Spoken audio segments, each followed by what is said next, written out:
Thanks, Davey. I'm conscious that the blockchain is being touted as the answer to everything virtually.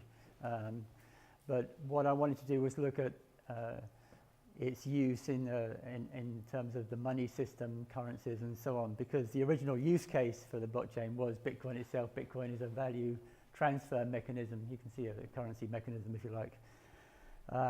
So I thought there was mileage in looking at it from that point of view, and that reflects my particular interests.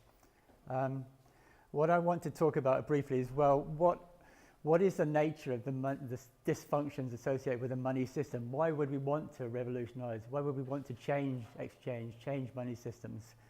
To look at what was already happening in terms of responses from people who think there are changes to be made in the money system before blockchain, because there was life, believe it or not, before the blockchain came along. How those responses are being conditioned or affected by thinking around the blockchain, and then a little bit of an attempt to read across into what that might mean for sustainable communities.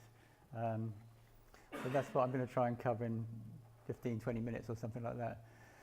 The first thing is that money isn't neutral.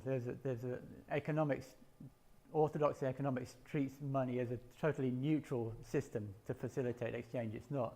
Each money system tends to lead to particular sets of consequences, and some of the aspects of our mainstream money system are that the creation of money as credit has been outsourced. It's in theory, the creation of money, mainstream money, is a function of the state, but it's been outsourced in Western democracies to the commercial banks, and the vast majority of money in circulation has been issued as credit to somebody by the commercial banks.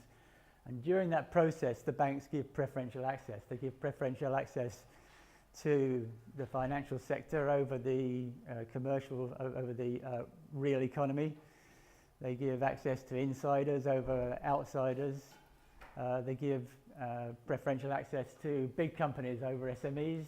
There's a whole built-in set of preferences there, and they are given free rein to exercise those prejudices and preferences by states that have taken a step back from that creation from that ability to create money in their own right.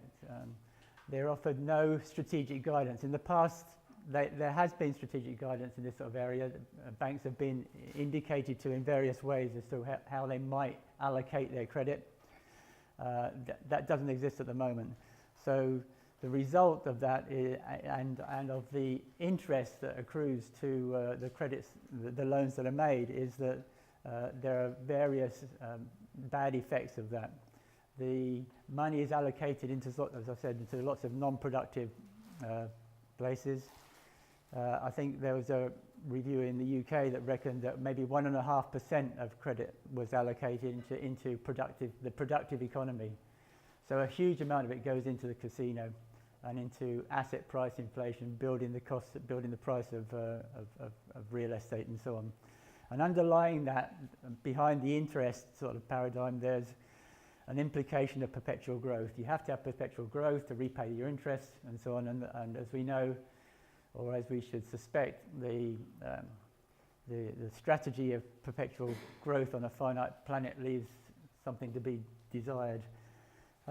Underpinning this, I think there's also a factor that I call the monetization of everything. The fact that the sort of implicit view that everything that matters has a price. And that things that don't naturally have a price don't matter.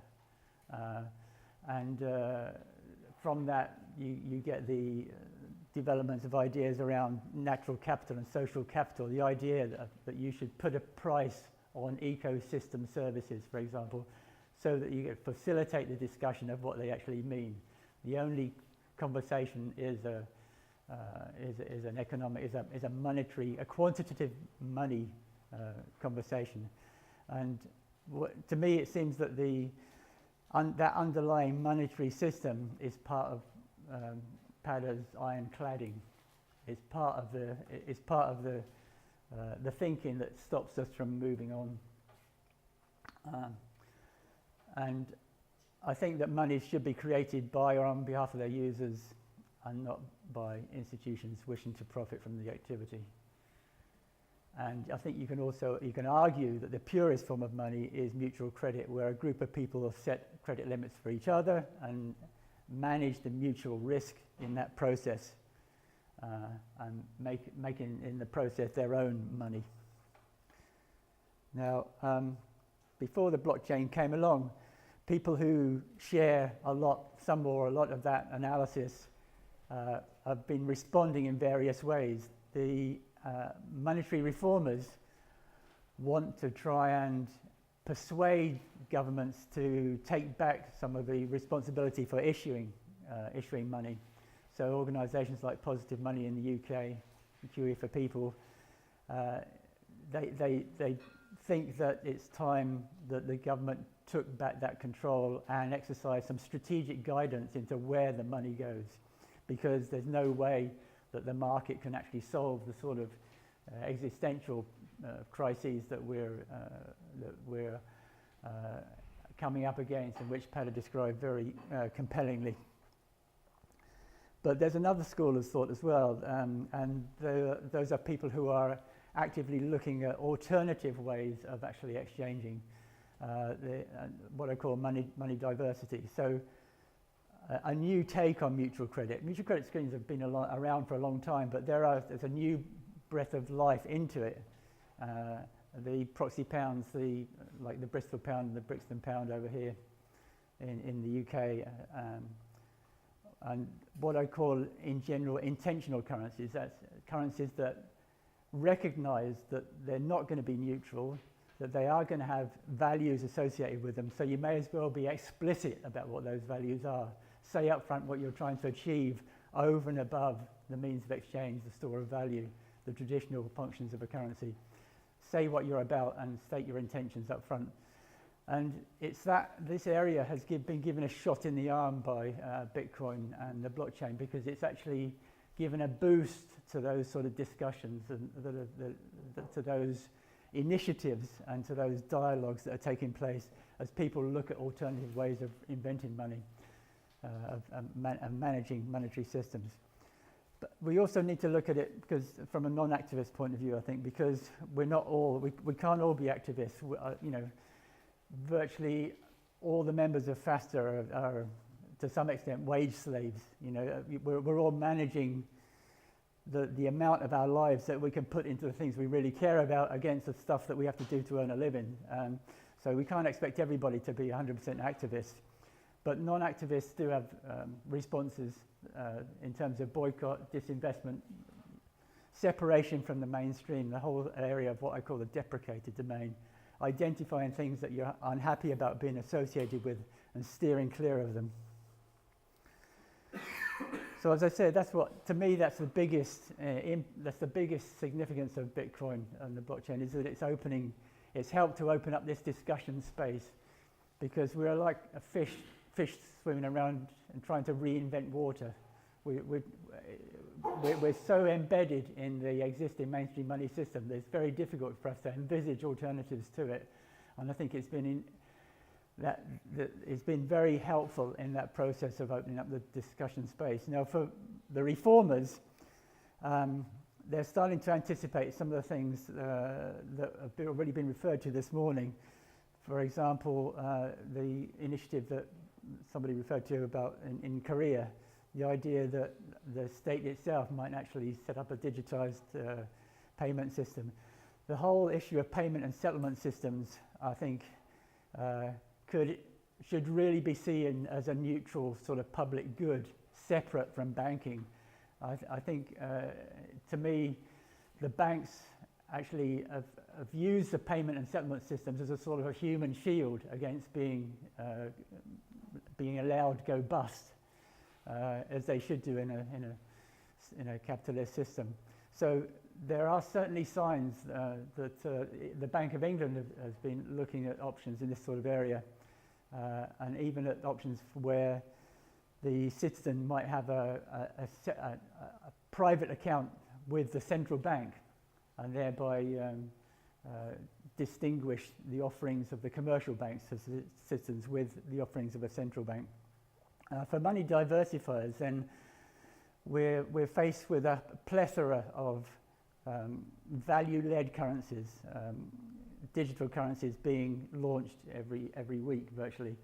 And again, it's difficult to keep track of these. No, I don't think anybody can keep track of everything that's going on in this space, but the significant thing to me is that they're often value-led. They often make a statement about what they're trying to achieve in the process of launching the currency.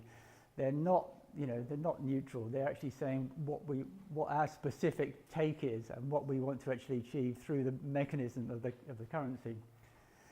Now, the blockchain, the arcane blockchain technology is very difficult to, first of all, get your head around, and secondly, to use as an outsider.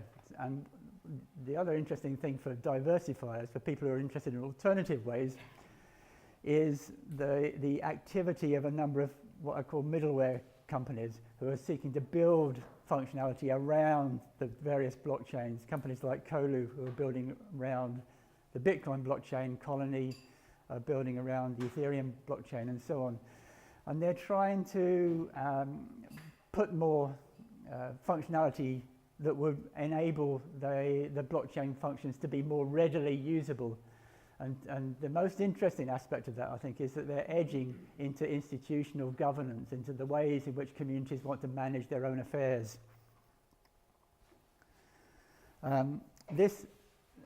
I did this really as almost like a guide to myself for this afternoon, because these are some of the things that have been mentioned already, and they may be ways in to thinking about what the significance is from a sustainability point of view.